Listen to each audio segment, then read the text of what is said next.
Welcome back to the Spiritual Business Blueprint. I'm Tracey-Ann Rose, and today's episode is how to combine strategy and spirituality to scale sustainably.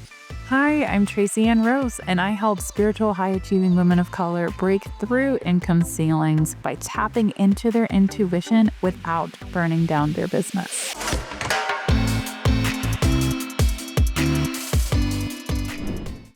Today, we're talking about how to understand utilizing spirituality as well as an effective strategy to allow yourself to scale without burning out. And be sure to stay until the end because I'll be sharing how to manifest more abundance you need to break through any income ceilings you're currently experiencing.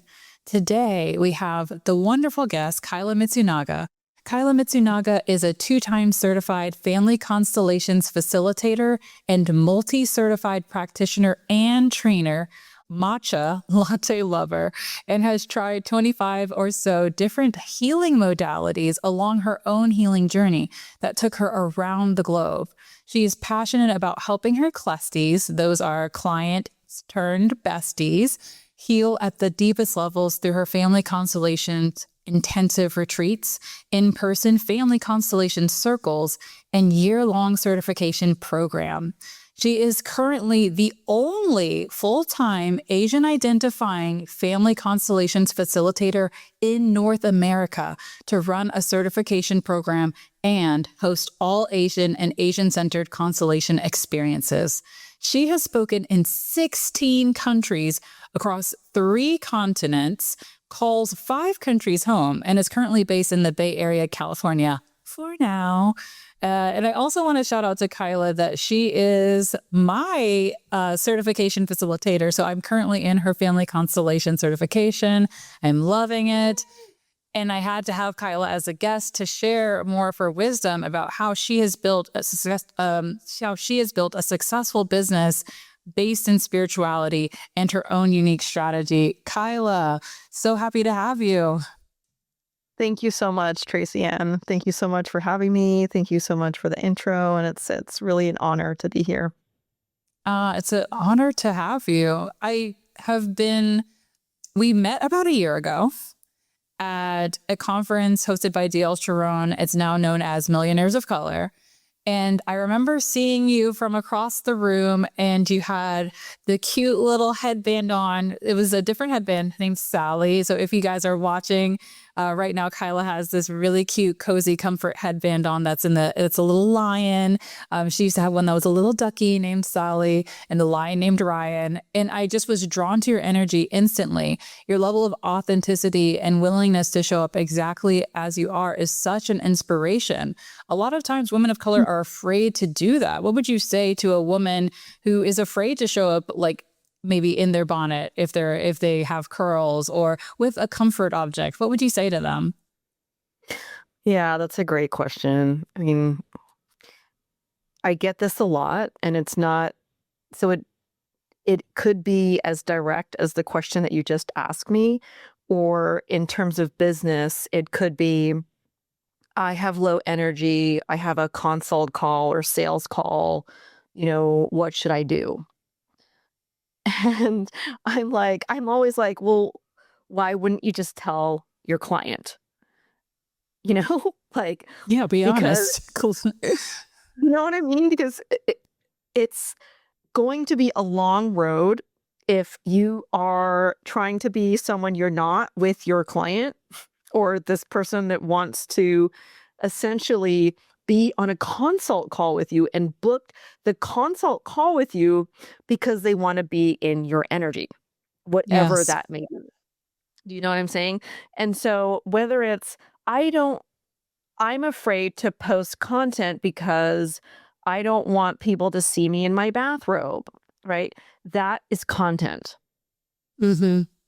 Whatever you're most afraid to say or be or share, that is your content for what you could be posting. And showing up exactly as you are, the distance between you and your client gets smaller. And by distance, I mean the humanness. Yes. We're all just humaning together. Does And that what I sort of love answer? Oh, absolutely. Like I love it's just, and it's something that you've taught us in family constellations, collective presencing in a way. So for those of you listening, collective presencing is starting off a meeting, an interaction with just putting things in the center, not for anyone to take on personally to carry. So, for an example, I could be like, today I'm recording this right before my son's fine arts night, and I'm really excited about it, but I'm also like a little nervous. So that's collective presencing, just putting it in the middle, not allowing it to take control over what we're doing or to put it on the other person. It's just simply coming to an understanding and being transparent about who we are as humans. And I think when we do that, like you said, we close that gap and we show we are human too. We are on the same journey. Maybe I'm a little bit further along or have more skills developed in one area. That doesn't mean that I'm better than you or that I don't have feelings. Right. Exactly. And it's also, in the business of family constellations, the work of family constellations, we're just acknowledging what is. Mm, You're acknowledging that you have your son's, his fine arts night, so that you can just be more present right now, right? Because so often our thoughts are in the past, worried about, what happened yesterday or last year or 3 years ago, or we're worrying about the future, in your case or your son's case, and it's totally normal and really, really natural to have the thoughts be there. But when we can have our thoughts, put them in the middle so we can then show up and be more present with each other, right? Then, that also, like you say, bridges the gap and, really just shows, oh my God, Tracey-Ann's human. Like, I want to work with her more, not less. Like, I want to sign up for her consult call more, not less. Right. absolutely. I'm so curious because I know this past year was a huge year for you income wise. You broke through an income ceiling. You hit, please feel free to give us the number if you're comfortable. Yeah, 160. So 50, I went from Woohoo. 50 to 160K. You guys, that's amazing. Like, I love that so much. And you did that all through your spirituality and your strategy. So, what spiritual techniques were you using at the time? I'm guessing heavy family constellations, but I would love to hear, a little bit behind the scenes of this experience for you. Sure. Yeah. So I will say, I started my business 2019. The 2019, 2020, 2021, I was making probably like 10 to 13K per year. And I only know that because I just recently have sort of looked back on that, like never actually even keeping track of any I numbers know or the anything feeling. of any money, just sort of like, I have a business now. I don't know what I'm doing.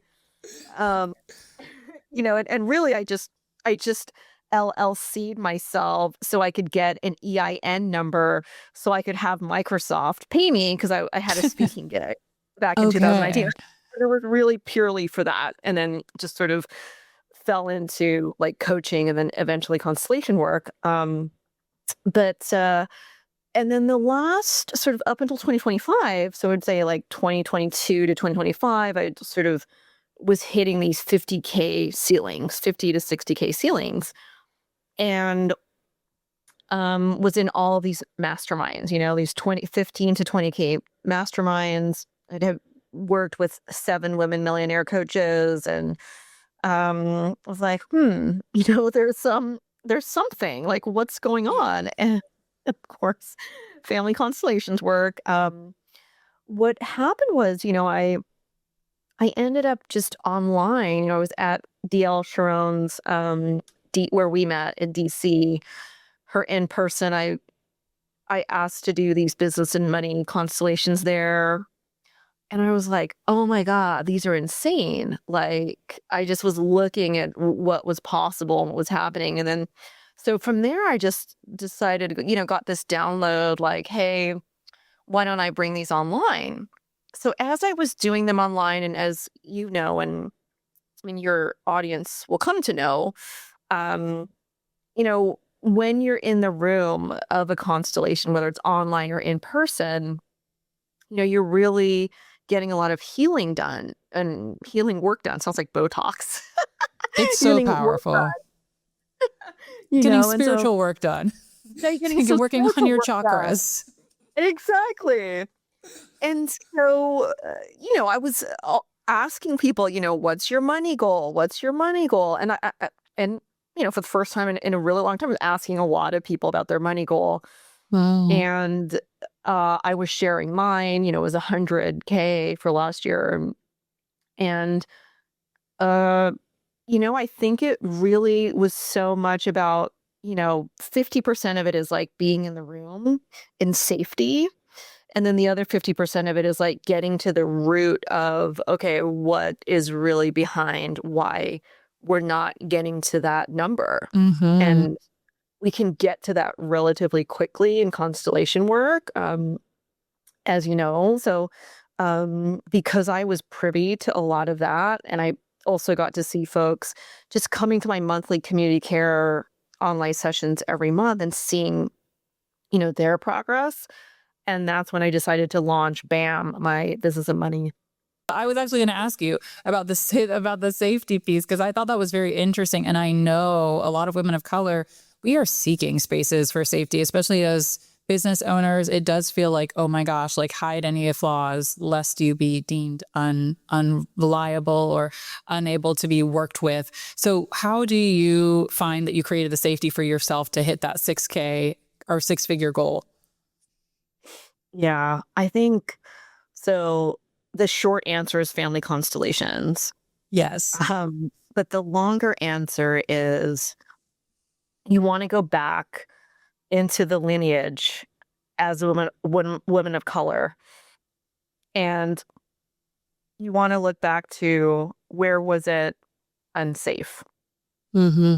So, for example, my grandparents on my dad's side were in Japanese American internment camps during World War II. And my father was 3, and my uncle was born in one. So if you think about that, and I see this behavior in my family on that side, if you were to like talk about money, it would be seen as bragging. And if Mm-hmm. you're seen as bragging about money, it would be taken from you. Like all the things that they had, were taken from them Yes, in the camps. before going to the camps. And when they came out of the camps, they had literally nothing and had to start again, right? And then on my mother's side, my mother's grandfather had a laundromat business when she was a child, and then he ended up going bankrupt. So Interesting. again, don't make too much money because you're going to go bankrupt. It will be taken from you.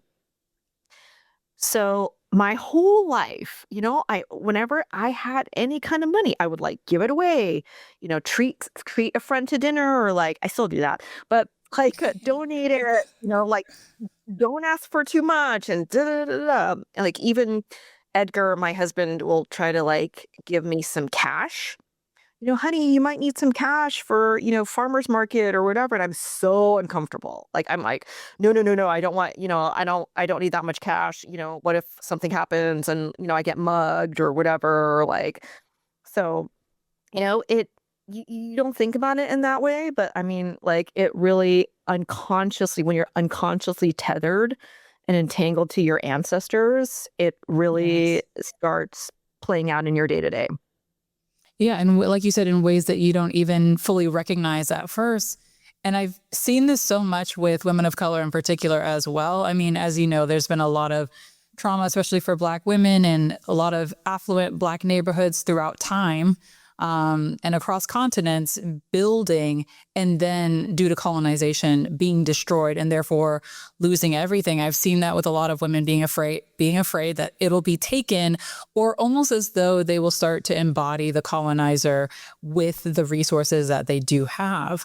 So I want you to talk about how you are using your money to benefit others, like showing people that scaling doesn't mean becoming more selfish or becoming less human. Right. Yeah. I mean, I just to go back quickly to what you said, I mean, I think that is so key, like what happened in Tulsa. Yes. I mean, that literally was systemically, the money was taken from them. That, all the African Americans there. They're And destroyed. Their lives were destroyed. I mean, not too far away, the Native American Indians were systematically killed and wiped out, and their oil money was stolen from them too. Yes. So totally, totally. So yeah, so how am I using my money? I mean, I think that it will loop back to answer your original question of how do you create safety? What are you doing with your money, right? And before getting into that, we need to get into, is your relationship with money, is it yours Mm. or is it someone else's? Are you carrying your grandparents' relationship with money? In my case, I was. Or are you carrying your own relationship with money, right? Because now that I carry my own relationship with money, after having done this work in constellations, um, I am able to give scholarships where I can. I'm able to, um, you know, give myself what I need when I need it, right? Like, and I can be like, I was in Miami. I was like, I'm going to go into Farm Rio and I'm going to be really good. And I'm not going to like I buy love Farm any Rio. person. I know, don't you? Oh my gosh. Okay, for people who don't know, Farm Rio is a B Corp. And for those who don't know what a B Corp is, it stands for a B Corporation. You get this certification because you're basically offsetting the environmental damage of all the stuff that we're putting out in the world. But so for every piece of clothing that you buy at Farm Rio, they plant a bunch of trees. So I go to Farm Rio. Actually, I should tell the whole story because this will relate. So I go into Farm Rio and I'm just gonna like hang out with because it was the first time like I had been into like an in-person, like a brick and mortar store. So I was like so excited, and it's Yeah. Miami and they're ahead of the conference, and I'm like, oh, I'm just looking, but I also here for a conference and I might also be looking for an outfit for the conference. And so they're like, what about this or this? And then there's this like, fabulous like strapless dress with like ruffles, and they pull that Oh. out for me. Anyway, fast forward, I try it on and I come out, and there's a store clerk and two other women, and they're all Spanish speakers. And the two other women were customers. I don't think that they don't work there. But so I'm like, oh, do you guys, I'm like all shy, I'm like, oh, do you think it's too much? And you know what? The one of the women goes, too much for what? No. And it made me think of when we women of color, we have these like money goals, right? And we're like, oh, it's too much. It's too big, right? Yeah. When you start to think about that, right? Who is it really too much for? It always, for me, always goes back to the parents. For me Right? personally, like when I've looked at like done family constellations solo with myself, it's always like, what would my mom, I remember like, so the Farm Rio story, I have had a weird thing about wearing new items. My mom always made sure like, oh, you need to almost like protect it and cherish it before you wear it. And I was like, Where is it mine though? Like, I want to wear it now. And then I remember she would tease me like, why are you so eager? Why are you so eager?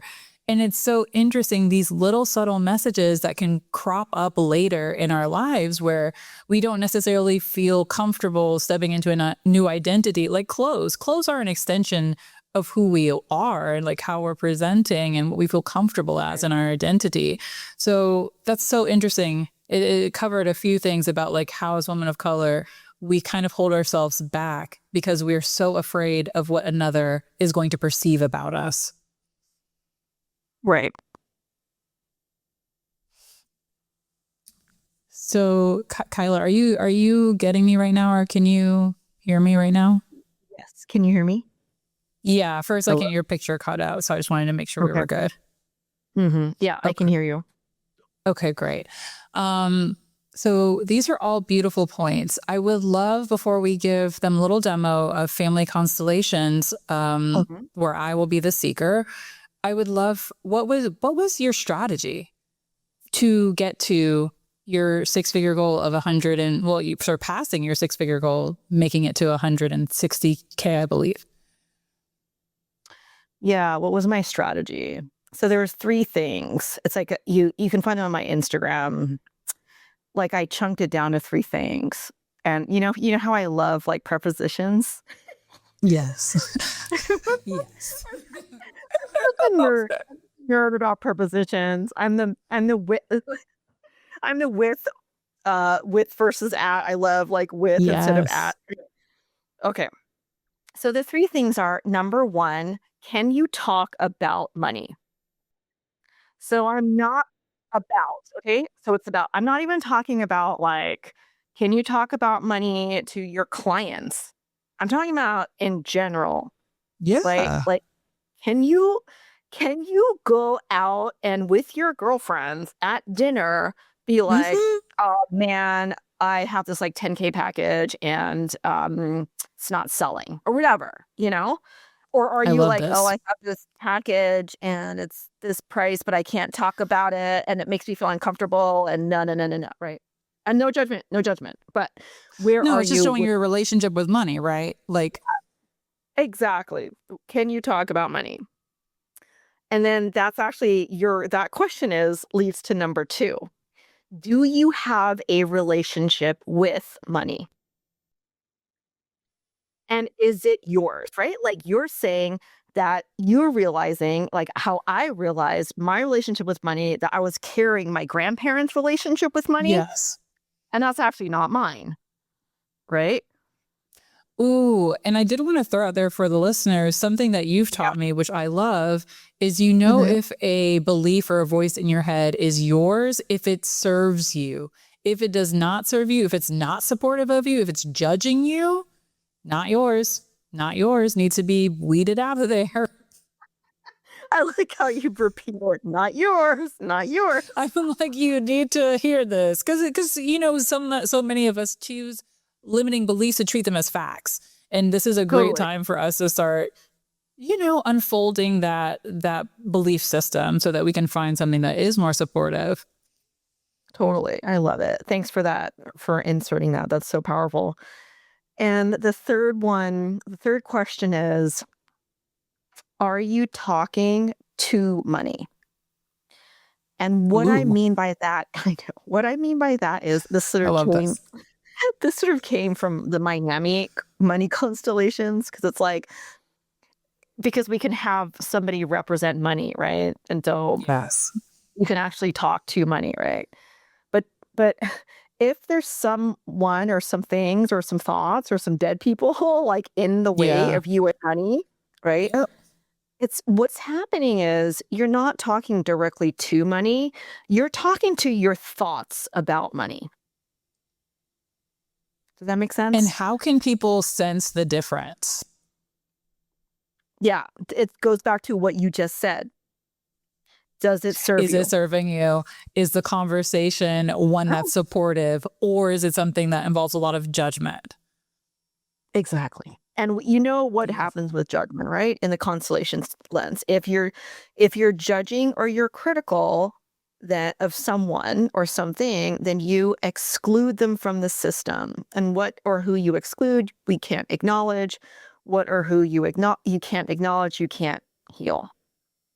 Right? That's just And simply. excluding certain amounts of money. Like I've seen this with a lot of spiritual entrepreneurs. They're like, I don't want to get to 1 million because I'll become like some sort of despot with my money. And it's like, that's not you. And like, who told you that? Who told you that? And why are you still believing it? So I really love that. And for anyone listening, I hope that you're enjoying the conversation so far. We are now going to pivot where Kyla is going to do a brief demonstration with me as a seeker for family constellations. I know a lot of you have been asking me questions about family constellations, so I wanted to share it with you. Kyla, how would you like to kick it off? Yeah, I'm thinking actually what would be really cool is because then I can give your listeners like a free like PDF. Ooh, I love Um, that. We'll include that in the show notes for them. yeah, we'll include that. But I think what would be really cool is um, if you write down, and listeners, you can do this too. Like if you write down one money limiting belief, the one that just keeps coming up, right? Like money is evil, for example, or all millionaires are evil, or I will lose all my money. Or for me, it was always like all my money will be taken from me and blah, blah, blah. Mine So, is I'm not a good steward of money. okay, perfect. Okay. So what you're going to do, everyone, wait, can they see us or is this just on the Yeah, so they'll have audio? a video and an audio. So you can check out the Okay. video if you want to see us live. It'll be on YouTube. Well, I guess it's not live. If you want to see us, our faces in the exercise, it'll be on YouTube. Yeah. Okay, great. Okay, we're very professional over here. So, uh, so what y'all want to do is you want to write one post-it note for yourself. So you've like Okay. this with Tracey-Ann, Yep. and you'll have a little dot at the top, which will signal that that's your I, your EYE. Okay, Tracey-Ann, great, perfect. And then write one for that's your limiting belief. So I am Okay. not a steward of money. All right. We've got that here. Okay, look at you. All right, amazing. Okay, perfect. And then all you're going to do is you're going to place them on the floor like how they are in your mind's eye, right? So like is the one for you like looking at the limiting belief, or are you looking somewhere else and the limiting belief is looking at you, or are you both looking away from each other? So right here, we're looking at each other. So I Okay. put and you can feel this out intuitively, whatever feels right in your Right. body. That's how you do Exactly. it. Exactly. Beautiful. And I would also designate in your room where you are somewhere in the room that will represent life and somewhere in the room that will represent death. Okay. We'll do life in front. We'll do death behind. Perfect. Okay. And now with that information, do you need to move the Post-it notes? Yes. That's so interesting. Okay. So now I actually kind of want to flip them where so now I'm not a good steward is in more of the death zone and I am more in the life zone, but my back is to life. Okay. Your back is to life. Interesting. Okay. And are you still how are the eyes? Like who's looking at who or what's looking at where?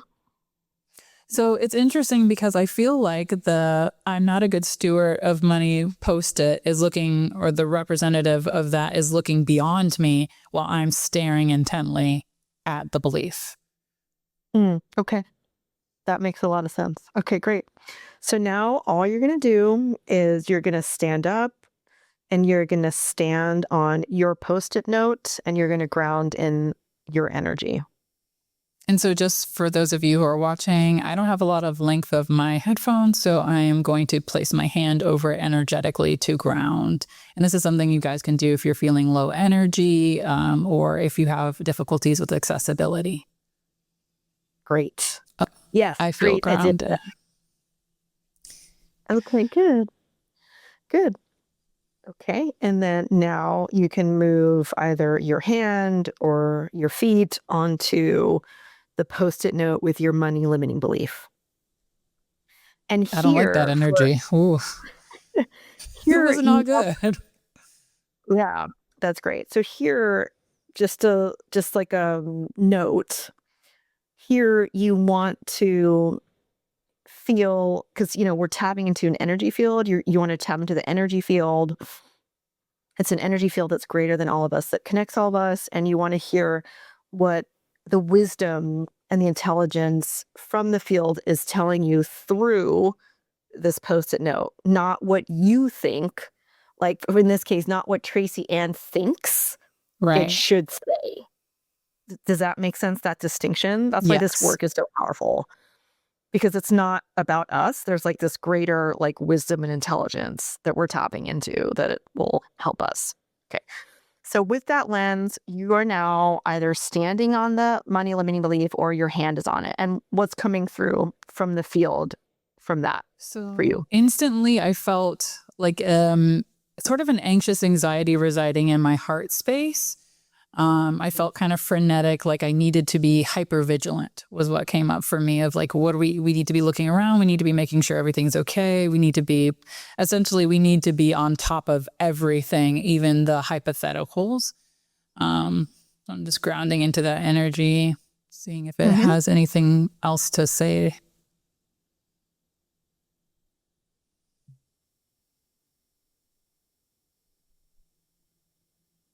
It's interesting because now it's changing into something that feels more conversational. Like I feel like putting my post-its beside each other where we're both facing life.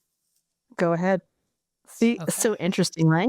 When you like don't ignore this and you acknowledge this, and it's not so scary, you give it a proper place, you give it a name, you give it a voice, you give it, it's not so scary. Absolutely. And like just connecting with things, allowing them to be there, it raises our capacity. That's the other thing I think people don't realize. It allows you to surpass goals. I'm going to go back to my post-it here. Oh, Grounding amazing. on my post-it, the Tracey-Ann one. I love Tracey-Ann. She's like podcast host and like seeker at the same time. Amazing. I'm having so much fun. Love it. Okay. I'm feeling more of a sense of peace. I'm desiring to move forward, but I feel like I have a question. So I will ask the question of our podcast to this post-it, the limiting belief post-it. Mhm. So how can I use strategy and spirituality to scale sustainably in my own business? Ooh, that's so good. And then you're going to I'm stand coming on for you. the other one, the Mm-hmm. limiting belief post-it note, to see what the answer is. Yeah, so I've got my hand focused on that energy right now. It was interesting. I felt a whoosh around my crown chakra. So Yeah. it felt like some things are leaving, which was interesting. As I'm tuning into the energy here, Mhm. it's like, why won't you let go? Why won't you have fun? That's what the post-it is telling me right now. Sounds good. So interesting. And then my post-it wants to be like, but how is that being a good steward? I'm not a good steward Mhm. if I do that. Uh-huh. Uh-huh. So I'm going to go back to the other post-it, the limiting belief. Mhm. Where is the trust that you have built, is what the post-it said to me. And now it's bringing up numbers and a situation. So it's talking to me, or it's reminding me, for those of you listening, I'm kind of like channeling right now. So it's talking to me and it's reminding me of all these different situations where I have been a good steward of money, and it's showing me, now I get it. So I've been getting some residual checks from a job that I worked in college. It just came in all of a sudden. And I feel like this is what it's telling me. You are a good steward. Just because you don't always see it playing out in a linear way, it doesn't mean that you're not. And was I a good steward at other times in my life? No, but that's not relevant to what is now. So Uh-huh. yeah, it said, when will you accept yourself? So that was very interesting. Cool. You ready for the cool part? I am. So when after you go back and forth, like Tracey-Ann has done, and it feels like it's sort of like energetically settled, now we're just going to give that Post-it note, the money limiting belief Post-it note, its proper place. Okay, so we're Mm. just going to put it behind Tracey-Ann's Post-it note. Okay, so the eye will be facing forward, Tracey-Ann, and we're going to put Tracey-Ann's Post-it note facing forward towards life. And we're just going to put that Post-it note behind her and just sort of have you stand or touch back on Tracey-Ann and just see how that feels now that it's behind you. There's a sense of peace, and I feel like I'm seeing the ancestors where this comes from, and just recognizing, yes, I can look at what is now, what is present, and just feel secure in it rather than carrying it around like something I need to be scared of. Wow, shit. Am I allowed to swear? Oh, yeah. Shit. Fuck. Yes. You can swear. I don't know if that was helpful to our listeners. So you can edit that out, team, if you want to. But yeah, no, not you're at all. fine to swear. Yeah. Guess what? You and I, just co-created her story, our story, with the first live women of color one-on-one constellation around money. What? Kyla? Tracy? Oh my gosh. I've And got to give it up your for us, you guys. You got to give it up for us. I'm proud of us. And I'm proud of our vulnerability. I'm so grateful with that, Kyla. This constellation, the constellation feels complete to me, but I would love to defer to you as the facilitator. Oh yeah. Okay. No, it feels great. I mean, everyone just look at her face. Yeah, if you saw my face when I first touched the limiting belief Post-it note, it's a world of difference. It's a world of difference. Oh, thank you, Kyla, for continuing to bring family constellations to misrepresented and underrepresented groups, highlighting them, showing them that their story is important, and the impact that we can have when we simply acknowledge what is already there and we bring that level of acceptance to what is already there, how that really and truly allows us to move forward. I'm so grateful to have you on the podcast. Likewise. Thank you so much, Tracey-Ann. Thank you so much for being so human and amazing and having this incredible idea to constellate live for and with your people.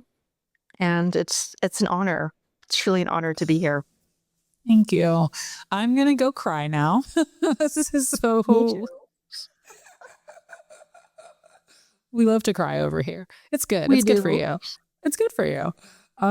So with that, thank you all for joining and listening and watching and going through this wonderful experience with us. If you are curious about learning more about the family constellations, scaling sustainably, please check the show notes, and we will see you next time. Bye.